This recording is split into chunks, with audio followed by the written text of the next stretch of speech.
Hey, welcome back to the channel. A friend of mine has a very odd problem that maybe some of you guys stumble across or have had of your own issues, so maybe I can show you what I'm doing to help him out and maybe help prevent something like this in the future.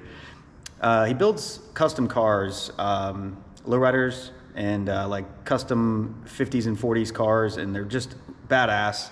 He does really good work, and he had a customer that he's finishing up. It's I'm not exactly sure what it is, early 40s car with a small block Chevy in it. It may have been sitting somewhere at one time, the engine mainly, I'm not really sure. Anyway, it's got a really cool custom Griffin radiator for the car, really cool piece, took a long time to get it.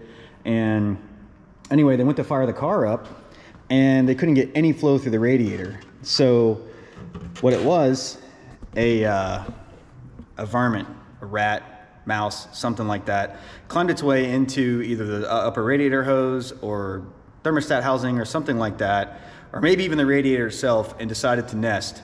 And it was pretty bad. I'll try to show you guys some pictures of what it looks like. So what I ended up doing was cutting a window in the top tank so we could get our little paws in there and clean all the rat guts and rat turds and acorns and whatever out of it. I know maybe some of you will say, well, why didn't you just buy a new radiator? No big deal. Well, the issue was this radiator was pretty expensive and it took a while to get because of the custom nature of it. So anyway, the tubes look pretty good now compared to what they did look like. So anyway, I cut a hole in it. This is the front of the radiator, obviously, top tank. And this area, I believe, is hidden by maybe a shroud or some sort of fender or a core support cover or something like that. So I ended up cutting a piece of 1/8" aluminum out, and obviously the window. So what I'm gonna do is I cleaned it yesterday for like a couple hours.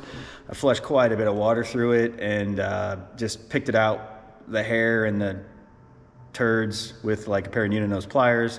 It's pretty disgusting, but you know, time is of the essence, and I didn't want this to be down for the length of time. I think it took him like 6 or 8 weeks to get this radiator, maybe longer. I'm not exactly sure, but it was a while, and it was like $1,000. So pretty expensive little guy.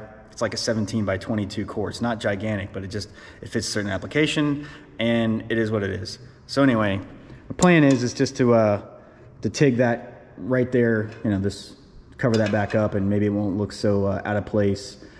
And I just wanted to give you guys a little.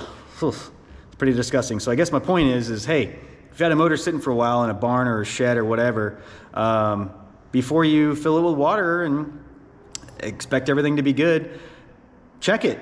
Maybe some varmint, rat, squirrel, mouse, I don't know, something decided to make it its home and completely clog up your radiator. So, all right, cool. Let me get this set up and maybe I'll let you guys show you a little TIG welding. Why not, right?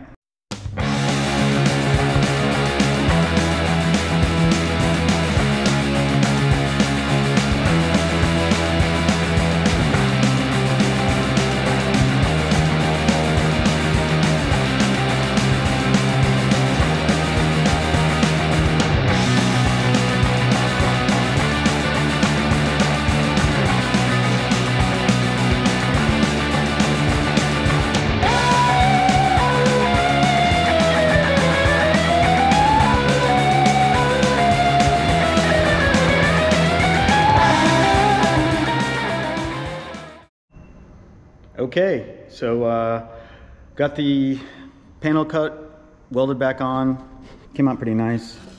Wood blocks in the way, of course.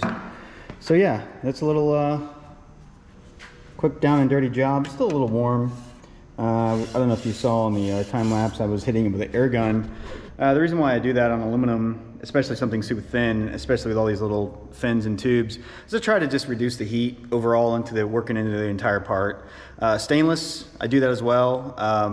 Stainless moves a ton, in my opinion, especially when it gets hot. And so I always try to cool it off a little bit as I go. It seems to help hold the shape a little better. Anyway, so hopefully, all the rat trails and guts and things that come out of rats and things that rats put in radiators apparently, or hoses or what have you, is out, and this thing works as it was intended.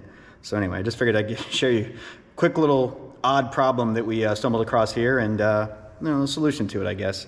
I could have cut the entire top tank off. I'll flip the radiator over and show you why I didn't do that.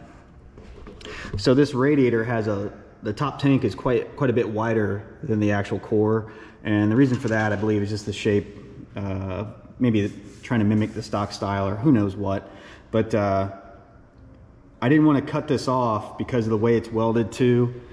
You see it's welded up under here to the fins themselves. There's like a plate that gets, I don't know if it's crimped on or if it's soldered on or whatever, glued on, I guess, to a plate up there. So it's pretty small, and this thing is odd shaped, so it's kind of got this really nice round curvature to it. So I figured, man, if I go cutting this top tank off, it's going to be a real pain to get it back on. So that's why I decided not to do that. And I didn't do the bottom tank because all the home was on the top, not the bottom. So yeah, that's why I did that. Anyway, figured to share with you guys. So just pay attention, I guess. Moral of the story: pay attention to what you're doing before you put water in it. All right, I'll talk to you guys soon. Thanks for watching.